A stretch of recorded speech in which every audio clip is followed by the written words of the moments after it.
A bold and highly sophisticated operation. The Brinks raid was huge. A payoff so colossal, they almost couldn't carry it away. There was 3 tons of pure gold stolen. It was 6,800 bars. 2 brilliant masterminds, $50 million, the stuff of legend. The robbery itself was the biggest single robbery in the United Kingdom. This is how they pulled it off.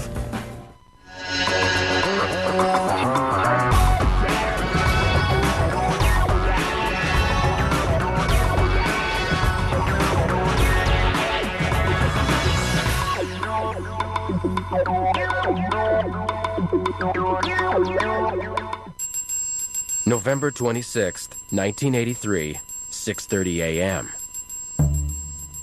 Security guards were clocking in for their shift at the Brinks mat warehouse. The Brinks warehouse was quite simply one of the biggest safes in Britain. It was on the outskirts of Heathrow, the big international airport outside London.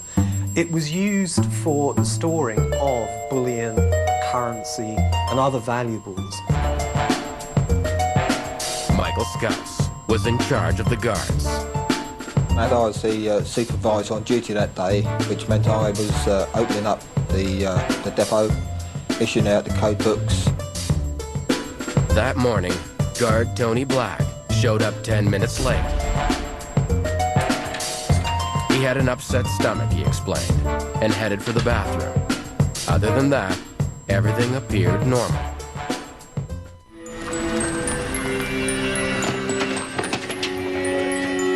And all of a sudden there's a big commotion. I turned down to face the door and there's a man running at me with a balaclava type ski mask on, with a semi-automatic pistol, telling me in no uncertain terms to get on the floor or else that was it. The gang demanded to be taken to the strong room. They were then encouraged to open the different cages, to switch off the different alarms. There were 3 safes inside the strong room. The gang wanted them open. But guard Robin Risley couldn't remember the combination. He had a total memory loss and completely forgot the number. Therefore, the robbers couldn't get into the safes where the cash was. One of the men screamed at Risley, thinking he was just stalling, in hopes that help would come. It was getting a bit nasty, so I called out to try and defuse the situation, leave him alone. He's like that during the week. It was at that point that one of the members of the gang looked around and noticed boxes. Ripping open the first box, they suddenly realised that they didn't need to get into the safes after all. The box was full of gold bars. So was the next, and the next. There were thousands of them, millions upon millions of dollars worth. There was an absolute fortune on the floor around their feet. But the problem was how to get 6,000 pounds of gold out of the warehouse. One of the robbers ordered Tony Black, the guard with the stomach flu, to open the gates to the loading bay. Moments later, they drove their van inside and started loading up. I could hear the boxes being picked up and thrown onto a vehicle. I suppose it took about 5 to 10 minutes to load it, but when you're sitting there hooded and handcuffed, time doesn't matter.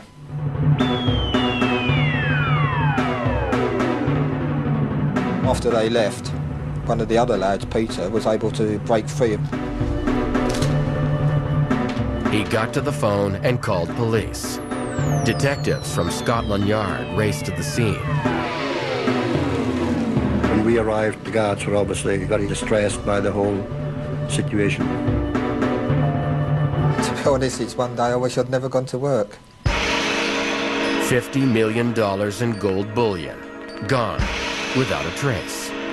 The impact would be felt worldwide. As news of the heist reached international bullion markets, the price of gold shot up, so that at the end of the day, the stolen gold was worth another $2 million. It was the biggest heist in British history, brilliantly planned, boldly executed, but there was a weak link in the nearly perfect plot. Could police find it before the gold was gone for good?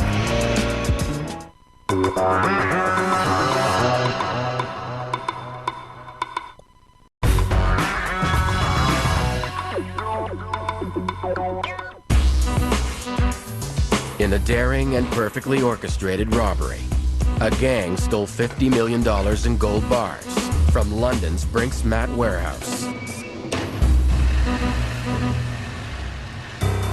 Police didn't have a single clue who pulled off this staggering heist, but they suspected an inside job.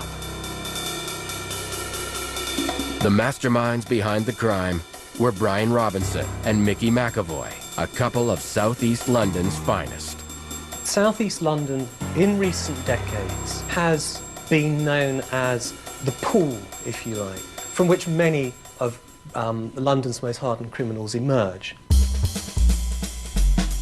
Brian Robinson, a well-known armed robber, nicknamed the Colonel, not overtly violent, but known to be a planner and a putter together of heists.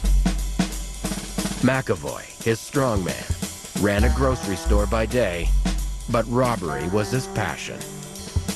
McAvoy, totally different. Again, another known armed robber, and the adrenaline rush was great for him when he was holding a gun. Police suspected they were responsible for a number of bank robberies in London, but they'd never been caught. Now they dreamed of something bigger. To pull off something as impressive as Brinks mat would take careful planning. They'd have to know exactly how the warehouse worked and choreograph every move to a T. But they couldn't do anything without an inside man. Tony Black, the security guard, was quite an affable sort of chap. He was well liked by his colleagues, but he obviously liked the bright life as well. Black was the brother of Robinson's girlfriend, and the guard and the gangster got to know each other very well. It's quite clear that Robinson was grooming him. Black was neither clever nor disciplined, but he did have something Robinson desperately needed: inside information, so he started to work on him. Robinson introduced Black to McAvoy, and slowly but surely, the two notorious robbers persuaded the security guard to join them in a plot to raid Brinks mat. Black's first job was to give the masterminds the lay of the land. Black was asked to take photographs inside the unit to show its layout. Next, he borrowed a key to the front door so the gang could have it copied. The crooks now had access to the warehouse, but there were still 5 armed guards between them and the vaults. They'd need to surprise and subdue the guards before anyone could trigger the alarm. It would take a crew of at least 5 men. Black told them that they'd be most vulnerable around 6:30 a.m., just after the guards had arrived, but before they left their office. Black would pretend to go to the bathroom, but he'd really be turning off the alarms at the entrance to the warehouse. He would then let the gang outside know that everything was set. Using their duplicate key, the robbers would slip into the warehouse and overpower the guards in a surprise attack. On November 26, 1983, everything was set to go. As the guards arrived for work, McAvoy watched from his van outside the warehouse. But where was their inside man? In typical Black fashion, the key player had overslept. Without him, all of their careful planning would be for nothing. The gang outside, when he did not appear at the time he was supposed to appear, thought for a moment that he'd lost his nerve. He came in about 10 minutes late, which I wasn't too upset about because he was normally late anyway. but this day he came in looking a little bit worse for wear. Black clearly had very little sleep, which was the reason he overslept. He'd been so worried and tense about what was about to unfold. The other guards didn't suspect a thing when he dashed for the bathroom. That then enabled him to disable those alarms that he was able to prior to their entry, and to signal to the gang outside that he was in position. The plot was in motion. The gang quickly overpowered the guards. Black was also tied up to avert suspicion. Next, the gang turned their attention to the safes, where they believed millions of dollars of cash and jewels would be stored. What they knew was that the company's modus operandi was that the key man, Michael Scouse, would know half the combination, and the crew leader would know the other half. When crew leader Robin Risley panicked and couldn't remember his combination numbers, McAvoy got so frustrated he took off his mask for a second to threaten the guard. But McAvoy's mood quickly changed when they stumbled on the motherlode of gold bars. They, in their wildest dreams, probably expected £2 to £3 million. £26 million in bullion came as an utter surprise to them. One of the gang members grabbed Black and demanded that he open the security gate so they could bring the van into the loading bay. As the gang drove away, they couldn't believe their luck. There was so much gold the van struggled with the weight.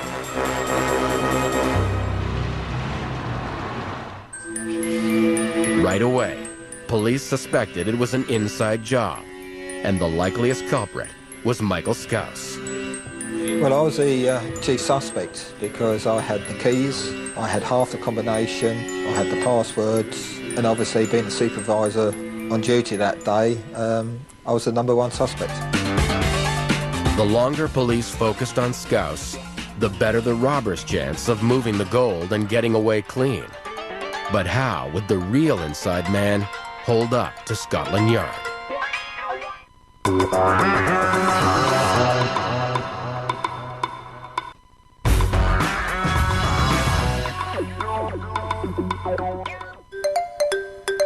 In Britain's biggest heist ever, a gang stole 6,800 gold bars from the Brinks security warehouse. In most robberies of this magnitude, there is always an inside agent, either one of the guards, an ex-employee, a member of the family of one of the guards, or some other person involved. While the real robbers, Brian Robinson and Michael McAvoy, were starting to move the gold, investigators were focusing on Michael Scouse, the Brinks supervisor that day. He was the man who had all the keys, the passwords, and half the combinations. I knew I was innocent, you know. I'd been set up because they knew so much information. They told me how to get into my own vault, which I was very concerned about because I didn't know who had set me up. Police were also checking into the backgrounds of the other guards. That's when they became suspicious of Tony Black. Within 24 hours, through police intelligence, we had ascertained that his sister cohabited with a known armed robber by the name of Brian Robinson. Police knew Robinson was more than capable of carrying out the Brinks robbery, if he had inside information. Initially, of course, Black pretended that the raid had come as great a surprise to him as it had to his colleagues. The police now had two main suspects as the inside man, Michael Scouse and Tony Black. A few days after the raid, Detective Tony Brightwell came up with an ingenious idea to see which man was telling the truth. He decided to videotape each of the guards reenacting their every move on the day of the robbery. And it was hoped through this video reconstruction, which was one of the first that we'd done like this, it would show up flaws, anomalies, discrepancies. Let the rest of the lads in. Scouse was up first. Switched off. That then switched off all the systems in here. So I'd walk up to the front door, show them the key as I went in through the front door, locked it behind me. They would then check my statements. I opened the door at 6:13, you come. Scouse gave a confident and consistent explanation of events. It convinced police that he wasn't the inside man. I then went downstairs to the toilet. Now it was Tony Black's turn. It was quite obvious to anyone that was there at the time and subsequently saw the film that Tony Black was lying. There was one instance where he had said, standing in an observation window, he had opened the shutters to the warehouse. From where you were standing, could you see the shutters open? No, I was looking in the corner like. And he was asked if he had seen the getaway vehicles which were used to take away the gold. Now, there was a large window which overlooked the loading area. He said he hadn't seen these vehicles. They've even been closer because I was doing it like that rather than like that, so... Now, it was impossible for him not to have seen these vehicles. So we said, right, show us where he was standing. And he had to push himself right into the corner of the room, nearly with his nose up against the wall, looking away from the window. Police took Black in for questioning. Clearly, he was not the sort of man that would stand up to clever or hard interrogation. Police started grilling Black about Robinson, his sister's boyfriend, and a known felon. When Tony Black realised that we knew about Brian Robinson, that was when he really began to worry, and it was going to be best for him just to confess and make a clean breast of the whole situation. Black quickly crumbled and turned on Robinson and McAvoy. They would maybe have got away with it. Fortunately for us, unfortunately for them, he couldn't stand the pressure. Within 10 days of the robbery, police arrested Robinson and McAvoy. It's unnecessary to put those we suspected of this crime on an identification parade. Guard Robin Risley picked McAvoy out of a lineup. McAvoy had made a bad mistake and had lifted his mask, certainly above his top lip, so enabled some sort of identification to be made, and I think he believed that also.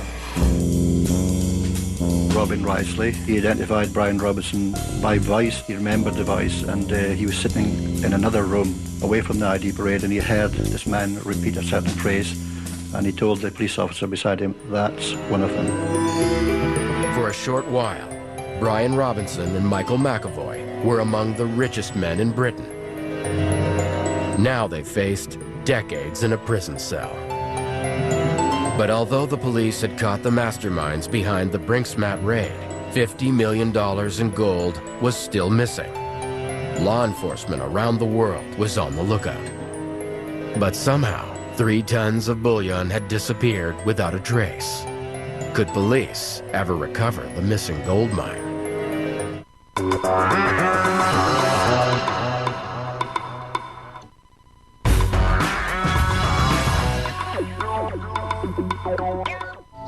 Brian Robinson and Michael McAvoy, the masterminds behind the Brinks robbery, had been fingered by their inside man. Security guard Tony Black, once he decided to tell the truth, he also decided he would give evidence on behalf of the police, which is a very brave decision. Robinson and McAvoy were both tried at Britain's most famous criminal court, the Old Bailey. Robinson was found guilty of armed robbery and sentenced to 25 years imprisonment. McAvoy was tried and convicted at the same time as Robinson, and again was sentenced to 25 years imprisonment. The key witness, Tony Black, admitted his role in the Brinks robbery. Because he was given evidence, he was sentenced to 6 years, a lighter sentence for his part in the robbery. After that, I presume he got a change of identity and is under the witness protection scheme somewhere. I have no idea where. I don't ask questions. But the mystery still remained. Where was the Brinks-Mat bullion? $50 million in gold was still out there, unaccounted for. Police wanted it back. Michael McAvoy, having been sentenced to 25 years, people were employed, criminals on the outside, to dispose of the gold and keep his share safe until he was eventually released from prison. But then McAvoy tried to make a deal with the authorities. When Michael McAvoy thought he could get his sentence reduced by returning his share of the gold, he soon found out that there was nobody in a position to return the gold because it had been disposed of. Police soon realized they were never going to find the missing 6,800 gold bars. And in fact, to this day, we have only ever recovered 11 gold bars. Some people say that almost half the gold is still buried somewhere in London, but no one knows where to dig. The Brinks-Mat gold bullion heist was one of the crimes of the century. It was a watershed crime, without a doubt. Brinks-Mat was, and still is, the biggest armed robbery that's ever occurred in Great Britain.